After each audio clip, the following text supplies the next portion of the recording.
StorySmash today. We're going to have a really fun interactive story time, but we need your help to tell. We're going to tell 2 stories today. So I'm going to let January and Marc introduce themselves very quickly, and you can tell the kids what you're going to be reading, and then we are going to need some audience volunteers. Hi, everybody. My name is January, just like the month, except I was born in December. It's very strange. And I am a narrator of audiobooks. I'm an actor and a narrator of audiobooks. That's what I do. Have any of you guys ever listened to an audiobook or a book on tape? Anybody? Oh, yeah. Okay, cool. So that's what I do. I read stories. That's my job. It's really cool. And I'm going to be reading. How many of you have heard of a story or seen a movie called Cinderella? Oh, good. A good group of you. Well, that's going to be very important. So I'm glad that so many of you are familiar with the story. And it was the original Cinderella was written by the Brothers Grimm, and it's a little bit more, I'm going to use the word intense. It's a little bit more intense than maybe the Disney version or other versions that you might have seen. It's not scary, but it's just a little bit intense. So we're going to be looking at a different, older version of Cinderella today. So that's what I'm going to be sharing with you. My name's Marc. It's just like the month March, except without the H, but I was born in May. And I'm a voice actor, and I read a lot of Star Wars audiobooks, which is really fun for me because I'm a big Star Wars fan. And today I'm going to read an excerpt from a book called So You Want to Be a Jedi. And basically it's a retelling of The Empire Strikes Back, but the author chose to write it as if the reader is in the shoes of Luke Skywalker. So he's describing things to you as if you are Luke, and you get to imagine what it would be like to make the choices Luke had to make and to be in the situations that Luke was in. So it's a really interesting way to retell The Empire Strikes Back. Okay, so we need some volunteers because normally when they record an audiobook, there aren't this many people in the room, and the room is not this big. So this is a really special storytelling event because normally they're in a booth all by themselves and there's one director, and that's it, and sometimes a sound engineer. But today, you're all going to get to be directors as they read these stories, which is very cool. But we need 5 of you to sit up here and be some of our sign directors. Because what you're going to do, so let's see, there are 3 of you over there were first to raise your hand, and then you over here, and then, and then you're right here. And then I promise we'll have more. So don't be disappointed. We'll have 5 more volunteers, and then you're all going to actually get to be involved too. So you're all directors today. But what you guys are going to do, so you have a sign, and this is your one direction that you're the director of. So for example, your sign is to tell the actor to slow down. And your sign is to tell the actor to, can you read? Sing, yeah. And then what does yours say? Whisper. Nice. Whisper. Do you want to whisper it? And then, do you know what your sign says? I can help you out here. Let's see. Let's turn it around so everyone can see it. This one says, speed up. Thank you. And then you're the last one. What does yours say? High five. High five. So then when you hold that up, that's what they have to do. So each of you only get to be director with the sign one time. So you choose when they're reading the story, when you want to hold up the sign and be a director. And then we also, Katie's going to explain, you all get to be directors as well. So we have some other fun stuff for you to all be involved. So we have another activity that we need everyone's help in the audience to do during each story. So during Cinderella, we've snuck in some silly words that are not supposed to be in this story. And I think if you listen really carefully, you're going to be able to hear what they are. So your job is, when you're listening to January read the story and you hear a word that just doesn't sound like it should be there, then you need to yell, cut! And then she has to do it again correctly. So we're going to practice this one time, okay? So when you hear me say a word that you don't think belongs, everybody yells out, cut, and then I'll say the right word. So it goes something like this. The wife of a rich man fell sick, and as she felt that her end was drawing near, she called her only daughter to her bedside and said, "Dear child, be gingerbread and pious, and Oh. It says be good and pious. You got me. Okay, all right. So everybody gets how it goes, right? Excellent. Good job. That was a great practice round, you guys. Give yourself a Good job. round of applause. And are you guys all set on what to do? So you get one chance to be director with your sign. And when you do, hold it up and make sure the actor who's reading can see it, and the audience too, because we all want to be in on the fun. Okay? And if they hold up their sign and I'm just reading away and I don't notice, you should definitely let me know, okay? Let me know that I'm missing out on the direction that's being given to me because I'm an actor and I love direction. Does everybody know what we mean when we say direction? We mean being bossy. That's what directors do. They are bossy. It's their job to be bossy to actors. All right, are we ready, everyone? Yeah. Everybody ready for Cinderella? Okay, here we go. The wife of a rich man fell sick, and as she felt that her end was drawing near, she called her only daughter to her bedside and said, "Dear child, be good and pious, and then the good God will always protect you, and I will look down on you from heaven and be near you." Thereupon, she closed her eyes and departed. Every day the maiden went out to her mother's grave and wept, and she remained pious and good. When winter came, the snow spread a white sheet over the grave, and by the time the spring sun had drawn it off again, the man had taken another wife. The woman had brought with her into the house 2 daughters who were beautiful and fair of face, but vile and black of heart. Now began a bad time for the poor stepchild. Is the stupid goose to sit in the parlor with us? They said. He who wants to eat bread must earn it. Out with the kitchen wench. They took her pretty clothes away from her. Put an old gray bedgown on her, and gave her wooden shoes. "Just look at the proud princess, how decked out she is," they cried, and laughed and led her into the kitchen. There she had to do hard work from morning till night, get up before daybreak, carry water, light fires, cook and wash. Besides this, the sisters did her every imaginable injury. They mocked her and emptied her peas and lentils into the ashes, so that she was forced to sit and pick them out again. In the evening, when she had worked till she was weary, she had no bed to go to, but had to sleep by the hearth in the cinders.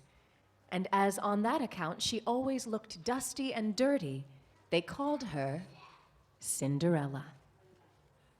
It happened that the father was once going to the fair, and he asked his 2 stepdaughters what he should bring back for them. "Beautiful dresses," said one. "Pearls and jewels," said the second. "And you, Cinderella," said he, "what will you have?" "Father, break off for me the first branch which knocks against your hat on the way home." So he bought beautiful dresses, pearls, and jewels for his 2 stepdaughters. And on his way home, as he was riding through a green thicket, a hazel twig brushed against him and knocked off his hat. Then he broke off the branch and took it with him. When he reached home, he gave his stepdaughters the things which they had wished for, and to Cinderella he gave the branch from the hazel bush. Cinderella thanked him, went to her mother's grave, and planted the branch on it, and wept so much that the tears fell down on it and watered it. And it grew and became a handsome noodle. Thrice it... Oh, handsome noodle. And it grew and became a handsome tree. Thrice a day, Cinderella went and sat beneath it and wept and prayed. And a little white bird always came on the tree. And if Cinderella expressed a wish, the bird threw down to her what she had wished for. It happened, however, that the king gave orders for a festival which was to last 3 days, and to which all the beautiful young girls in the country were invited, in order that his son might choose himself a spaceship. When the 2 sisters... You guys are so good at this. And I'm not getting away with anything. In order that his son might choose himself a bride. When the 2 stepsisters heard that they too were to appear among the number, they were delighted, called Cinderella and said, "Comb our hair for us, brush our shoes, and fasten our buckles, for we are going to the wedding at the king's palace." Cinderella obeyed, but wept, because she too would have liked to go with them to the dance, and begged her stepmother to allow her to do so. You go, Cinderella, she said, covered in dust and dirt as you are, and would go to the festival. You have no clothes and no shoes, and yet would dance. As, however, Cinderella went on asking, the stepmother said at last, I have emptied a dish of lentils into the ashes for you. If you have picked them out again in 2 hours, you shall go with us. The maiden went through the back door into the garden and called, You tame pigeons, you turtle doves, and all you birds beneath the sky, come and help me to pick the good into the pot, the bad into the crop. Then 2 white pigeons came in by the kitchen window, and afterwards the turtle doves, and at last all the birds beneath the sky came whirring and crowding in and alighted amongst the ashes. And the pigeons nodded with their heads and began pick, pick, pick, pick, and the rest began also pick, pick, pick, pick, and gathered all the good grains into the dish. Hardly 1 hour had passed before they had finished, and all flew out again. Then the girl took the dish to her stepmother and was glad, and believed that now she would be allowed to go with them to the movie theater. But the movie theater. They didn't have movies then. Then the girl took the dish to her stepmother and was glad, and believed that now she would be allowed to go with them to the festival. But the stepmother said, No, Cinderella, you have no clothes and cannot dance. You would only be laughed at. And as Cinderella wept at this, the stepmother said, If you can pick 2 dishes of lentils out of the ashes for me in 1 hour, you shall go with us. And she thought to herself, That she most certainly cannot do again. when the stepmother had emptied the 2 dishes of lentils amongst the ashes, the maiden went through the back door into the garden and cried, You tame pigeons, you turtle doves, and all you birds beneath the sky, come and help me to pick the good into the pot, the bad into the crop. Then 2 white pigeons came in by the kitchen window, and afterwards the turtle doves, and at length all the birds beneath the sky came whirring and crowding in and alighted amongst the ashes. And the doves nodded with their heads and began pick, pick, pick, pick, and the others began also pick, pick, pick, pick, and gathered all the good seeds into the taxi. And before half an hour was all right. And gathered all the good seeds into the dishes. And before half an hour was over, they had already finished and all flew out again. Then the maiden carried the dishes to the stepmother and was delighted, and believed she might go with them to the wedding. But the stepmother said, All this will not help. You cannot go with us, for you have no clothes and cannot dance. We should be ashamed of you. On this she turned her back on Cinderella and hurried away with her 2 proud daughters. As no one was now at home, Cinderella went to her mother's grave beneath the hazel tree and cried, Shiver and quiver, little tree. Silver and gold throw down over me. Then the bird threw a gold and silver dress down to her, and slippers embroidered with silk and silver. She put on the dress with all speed and went to the wedding. Her stepsisters and the stepmother, however, did not know her, and they thought she must be a foreign princess, for she looked so beautiful in the golden dress. They never once thought of Cinderella, and believed that she was sitting at home in the dirt, picking lentils out of the ashes. The prince approached her, took her by the hand, and danced with her. He would dance with no other unicorn, and never let loose of her hand, and if any... Thank you. Oh, what word was it? What did I get wrong? Oh, unicorn. Right, I see it now. Oh! Woo! He would dance with no other maiden, and never let loose of her hand, and if anyone else came to invite her, he said, This is my partner. She danced till it was evening, and then she wanted to go home. But the king's son said, I will go with you and bear you company, for he wished to see to whom the beautiful maiden belonged. She escaped from him, however, and sprang into the pigeon house. The king's son waited until her father came, and then he told him that the unknown maiden had leapt into the pigeon house. The old man thought, Can it be Cinderella? And they had to bring him an axe and a pickaxe that he might hew the pigeon house to pieces, but no one was inside it. And when they got home, Cinderella lay in her dirty clothes among the ashes, and a dim little oil lamp was burning on the mantelpiece, for Cinderella had jumped quickly down from the back of the pigeon house and had run to the little hazel tree, and there she had taken off her beautiful clothes and laid them on the grave, and the bird had taken them away again. And then she had seated herself in the kitchen amongst the ashes in her gray gown. Next day, when the festival began afresh, and her parents and the stepsisters had gone once more, Cinderella went back to the hazel tree and said, "Shiver and quiver, my little tree. Silver and gold throw down on me." Then the bird threw down a much more beautiful dress than on the preceding day. And when Cinderella appeared at the wedding in this dress, everyone was astonished at her beauty. The king's son had waited until she came and instantly took her by the hand and arm wrestled with no one but her. Whoa. But others came. It's not arm wrestled? They didn't arm wrestle at the... Okay. How about this? Instantly took her by the hand and danced with no one but her. When others came and invited her, he said, "This is my partner." When evening came, she wished to leave, and the king's son followed her and wanted to see into which house she went. But she sprang away from him and into the garden behind the house. And when they got into the kitchen, Cinderella lay there among the ashes as usual, for she had jumped down on the other side of the tree, had taken the beautiful dress to the bird on the little hazel tree, and put on her gray gown. On the third day, when the parents and sisters had gone away, Cinderella went once more to her mother's grave and said to the little tree, "Shiver and quiver, my little tree. Pickles and gold throw down over me." And now... Cut. What's the matter with pickles? You don't like pickles? You don't like pickles? I like pickle. All right. I guess she needs a dress to go back to the... Okay. "Silver and gold throw down over me." And now the bird threw down to her a dress which was more splendid and magnificent than any she had had yet, and the slippers were golden. And when she went to the festival in the dress, no one knew how to speak for astonishment. The king's son danced only with her, and if anyone invited her to dance, he said, "This is my BFF." When evening came...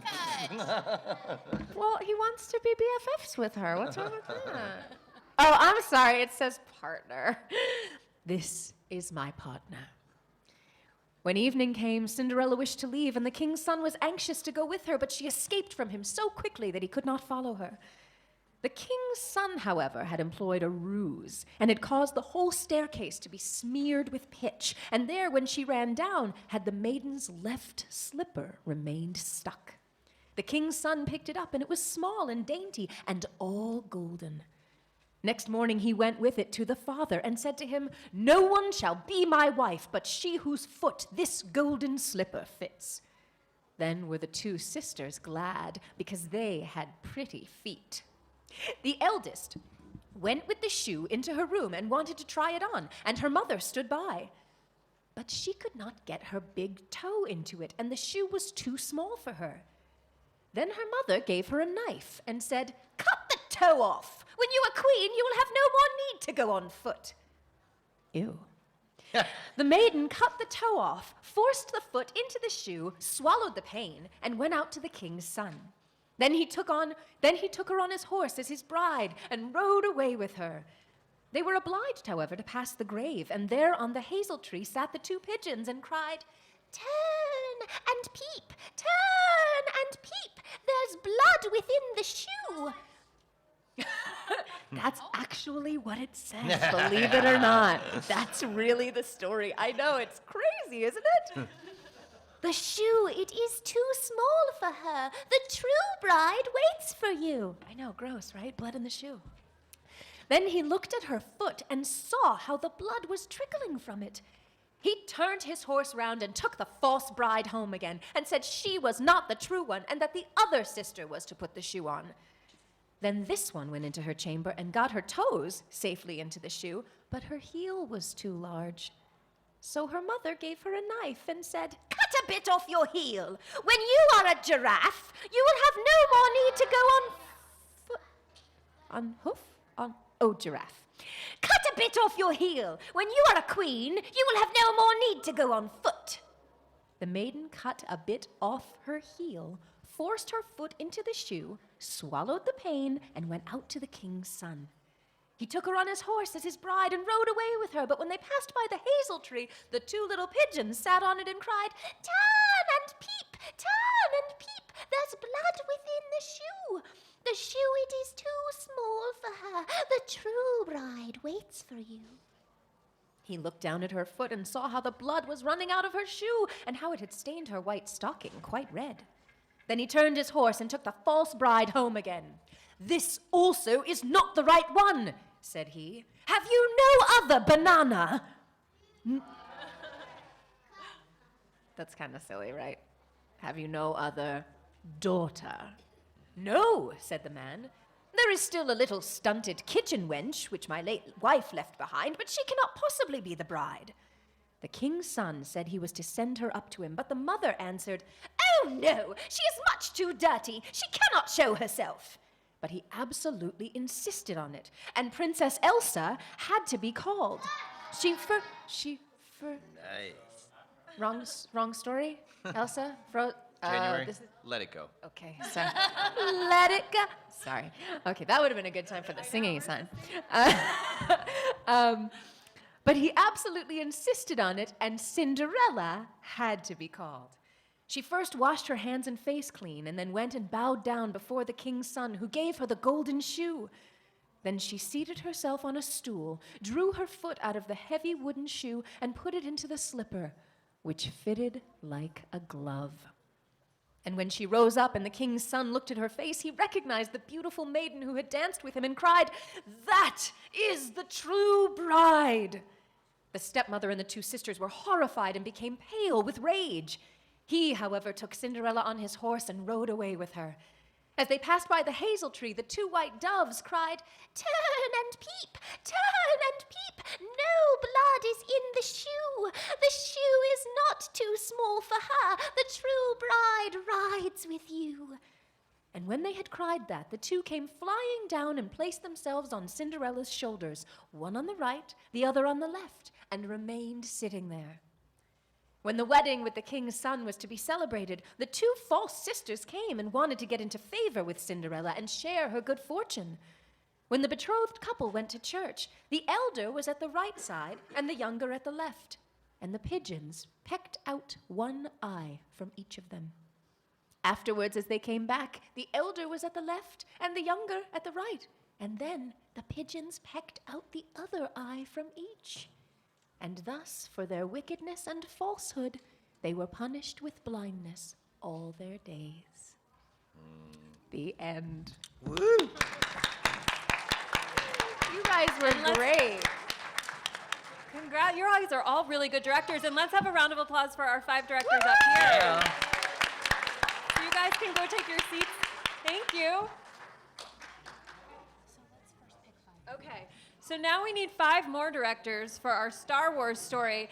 I know the girl in the pink over there did not get it the first time, so come on up. And let's see. Sure, boy in the red shirt. And let's have you right in front here. And Batgirl. Maybe in the back there? And Superman. Oh, I'm sorry, I didn't get someone from the back. This is hard. You guys are all so great. Heather's going to pick someone from the back. Okay, thank you. And I'm going to have you, because I already said you, we're going to have another sign for you too. Here, who didn't get it yet? Okay, so Here, so I have a special job for Superman, because I didn't mean to confuse things. So why don't we're going to hold that together. Okay. Okay, so you can stand you over have here. to help me first because we got to do a practice round. Are you Yeah. ready? So instead of this time listening for the silly words, while Marc reads the Star Wars story, I mean, everybody who loves Star Wars, come on, we got to have some sound effects in here, right? Yeah, Right? come on. Nice. So that's where we need your help. So right now, let's practice all of our sound effects before we start the story, okay? And this is our first one. Can you hold that up really high? Hold up the sign so that everybody can see it. Who knows the Star Wars theme song? Can we all sing it? I can't hear you. Dun, dun, dun, Da, dun. da, da, da, da, da, ba, ba, ba, ba, ba. Okay, that's really good. So keep that in mind. You're going to do that again in a minute. So our next one is R2-D2. What does he sound like? Okay, so when you hear him come into the story and I hold up the sign, you have to make the R2D2 sound. So our next one is lightsaber. Let's hear those lightsaber sounds. That's pretty good. And we even have a prop. So our last one is, you'll know when this comes, whoosh. Whoosh, whoosh. You gotta give it a good dramatic one, okay? Let's try a big whoosh all together. Ready? 1, 2, 3. Whoosh. Oh, that's That was awesome. much better. Good job, guys. Okay, so we're gonna hear the story from Marc. When I hold up the sign, during the story, you gotta give him the sound effects that go with it. So we're gonna start with this again. So can you hold the sign up really high so everyone can see it? All right, here we go.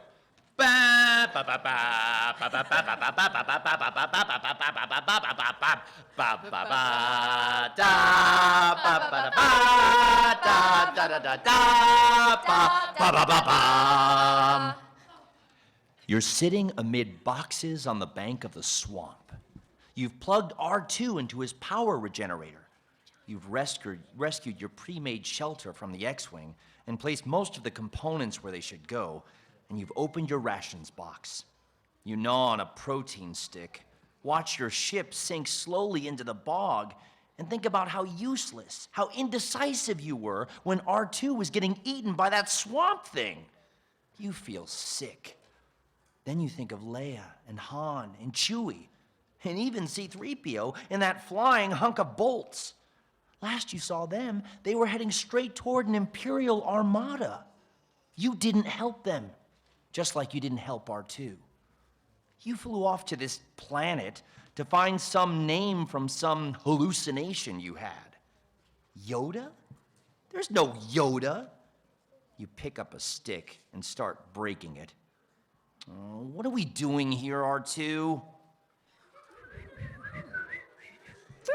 Maybe I should have listened to you. Ben told me Master Yoda was here. You stare around the overgrown fen. The whole place smells of rot. What Jedi Master would live here? There's not even a spaceport. Spaceport? What is spaceport? You leap to your feet and spin at the same time, hands raised in self-defense. 1/2 meter from you sits one of the strangest creatures you have ever seen. He's bluish green, with long ears and bulging eyes. Your hand creeps slowly toward your lightsaber. Who are you? You demand. I ask question first. The creature laughs. His voice is raspy and high, as if a frog had learned to talk. Maybe he is some kind of frog. Then you think, no, his ears are too big. Before you've registered it, he's rummaging through your food. Food this is? He croaks. Hungry I am. Get out of there, that's mine. What is yours? He asks, chewing on one of your dehydrated veggie bars and then throwing it away. That is. What is mine? He continues, as if you interrupted him. Yours is mine. Mine is not. There only is. What? Stop talking nonsense. Get out of here. R2-D2, who's been beeping madly since this little gnome showed up, is reaching his long retractable arm out to grab a protein stick that the creature has begun to nibble on. He gets hold of it. The creature refuses to let go. They start a tug of war over the protein stick. Where am I? You mutter, staring at the surreal scene. The creature has picked up a gnarled walking stick and is hitting R2-D2 over the head with it as he desperately grips the protein stick with his free hand. Oh, just let him have it, R2. R2 lets go and goes tumbling backward. The creature sits down with a satisfied grin, takes a bite of the protein stick. Suddenly, he contorts his strange face into an even stranger one and throws the stick over his shoulder. How get you so big, do you? Eating such bad food. It's not meant for little swamp frogs, you reply. It's meant for humans. The creature peers up at you. What are you doing here, I wonder? Woo! You sigh. I'm looking for a great warrior. Great warrior, you say? War makes not one great. You shake your head. You can barely make sense of what he's saying. Fine, I'm looking for a Jedi Master then. A Jedi Master? Yoda you want? You perk up. You know him? Know him I do. Take him to you I can. But first, eat we must. Come. The little creature picks up the gnarled stick he'd been hitting R2 with and uses it as a cane. Not that he needs one. He bounds over roots twice his height with apparently little effort. You struggle behind him, sweat dripping down your hair and into your eyes. The rich, fetid smell of the swamp clogging your nostrils. R2 rolls and totters behind you. Sometimes. The rest of the time, you have to carry him. Your shirt is soaked and your back is aching when the little frog creature comes to a stop. You put R2 down with a grunt. You are standing before what looks like a pile of roots and mud that someone cut a single door into. This is where Yoda lives? My house this is. Eat we must. The door's so low you have to crawl through it. R2 can't even fit, so you tell him to wait outside. He peers through the single round window and mutters low beeps and whistles. You hope the creature can't understand them. You've known space pirates who wouldn't use the language R2 does. Once in the house, the creature immediately busies himself with cooking. He has a pot hung over a little fire and 2 small cauldrons sitting among coals, and he runs back and forth between them, throwing roots and swamp weed into them. As he cooks, the smell that wafts through the room reminds you of a garbage depot in the hot season on Tatooine. Then you sense it. Something is moving behind you. You glance back and dive to the ground. There is a very large snake. Or maybe it's not a snake. It could be a slug. A slake, maybe? Or a snug? Whatever it is, it gives you the creeps. You glance between the snulug and the blue-green creature. He doesn't pay any attention to it. You find another seat. The little frogman bustles over the putrid meal, humming to himself. As outside, R2 mumbles a stream of electronic invective so foul, you're blushing. Finally, you can't take it any longer. When am I gonna see Yoda? You blurt. Later. Now we eat. Even Jedi Master is eating now. The creature shoves a spoonful of root leaf stew into your mouth. It has the consistency of boiled brains, and you're about to spit it out when you stop. It doesn't taste terrible, actually. You chew and swallow. Good. Squeals the little creature. Yes, you say surprised. Good. Can I see Yoda now? The creature murmurs. Why wish you become Jedi? You stare at the flickering fire beneath the pot of root leaf stew. Well, I don't know. To save the galaxy from the Empire and help my friends. The creature peers at you as if he knows there's more.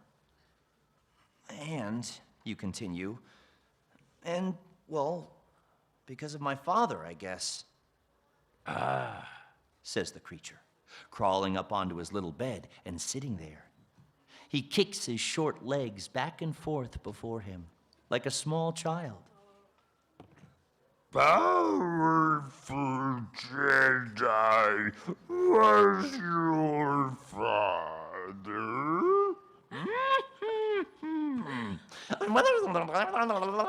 Luke, no, it's a trap. You simply ignite your lightsaber. It glows blue in the darkness.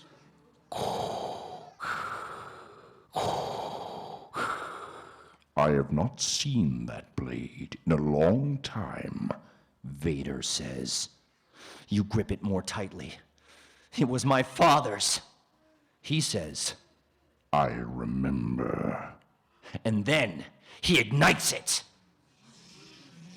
An infernal red. You walk toward one another. You up the stairs, him down. Your mind drifts to the cave on Dagobah. There, fear defeated you. That will not happen again. You think of balancing on your hands, with Yoda sitting on your feet. You think of running through the forest, knowing the good wood from the bad, the strong vines from the weak. You think of leading a raging Eliphoth back to her child. In those times, you were strong, despite your fatigue, despite the pain, despite your fear. You take a deep breath and return to that place. You are but a sword's length away from the greatest weapon in the galaxy, and yet you will not be afraid. You sweep your blade forward. Vader repels the blow without effort. You thrust again. He parries your sword away, steps down the stairs and to the side, and sends a searing swipe at your head. But you knew he would. You saw it a fraction of a second before it happened. You duck, and Vader's blade cuts an electrical wire, burying you in a cascade of sparks. You slide out of his reach. You have learned much, young one. You lunge at him again and again. He falls back, parrying both blows, but not quite so effortlessly this time. You'll find I'm full of surprises, you say. Just as you do, Vader swings his blade. You move to the side, above him on the stairs. He is slower than you expected, and Vader punches your sword hand with his fist. Your lightsaber hurtles through the air and clatters to the bottom of the staircase, far out of reach. You turn back to Vader. Fear has returned to your chest. Behind his mask, you can sense him, almost smiling. He steps forward. And then, you are flipping backward through the air. You land on your feet, reach out, and you can sense that your lightsaber is lying some 10 meters away. But what is 10 meters? Just the Force, in different form.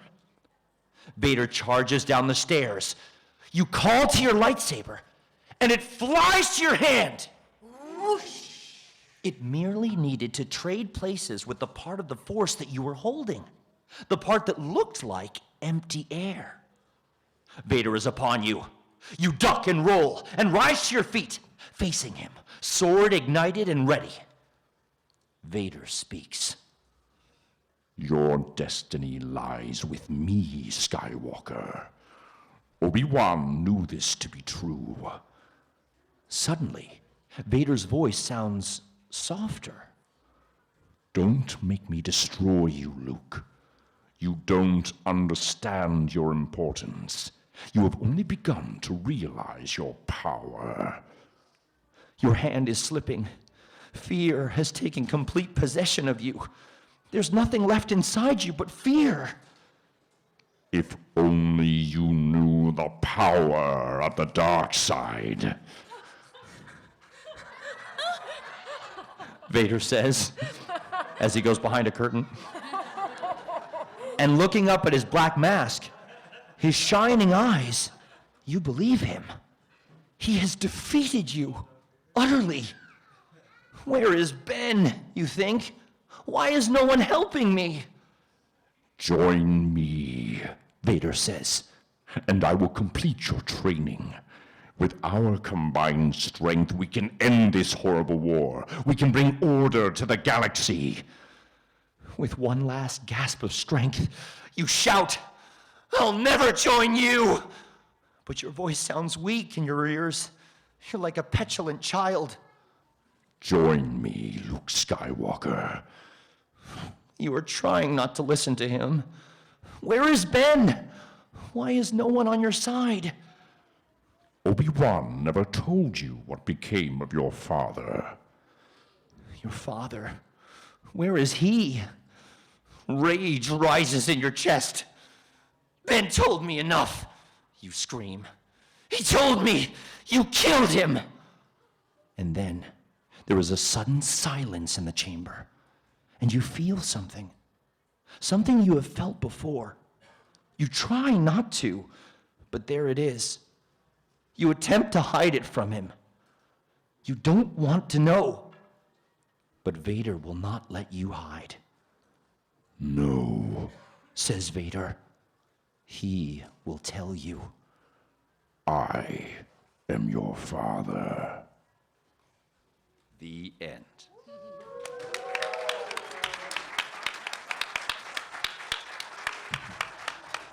You guys did such a great job Great with your job, sound guys. effects. Way to go. Should we sing it one more time? Yes. Da da da da ba ba ba ba ba ba ba ba ba ba ba ba ba ba ba ba ba.